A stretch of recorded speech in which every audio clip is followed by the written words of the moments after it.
போய் எனக்கு 4 பாட்டில் வாங்கிக்கோ.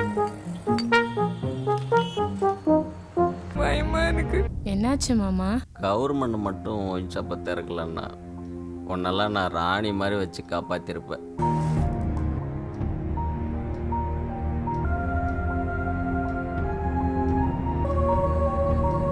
செஞ்சாண்டவரப்பா, நாங்கள் என்ன தப்பு செஞ்சாலும் மன்னிச்சிடப்பா. என் குடும்பத்தையும் காப்பாத்தப்பா. குடும்பத்தோடு வந்து முப்பூசையும் போட்டுடுறோம். பயமா இருக்குமா?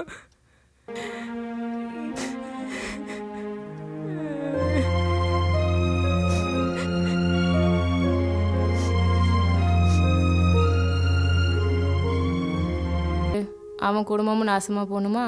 அவனுங்களுக்கெல்லாம் குவார்ட்டர் பாட்டிலில் மூத்தரத்தை பிடிச்சி கொடுத்தாலே 500 1000ன்னு கொடுத்து வாங்கி குடிப்பானுங்க. அந்த மாதிரி ஆளுங்க அவனுங்களுக்கெல்லாம்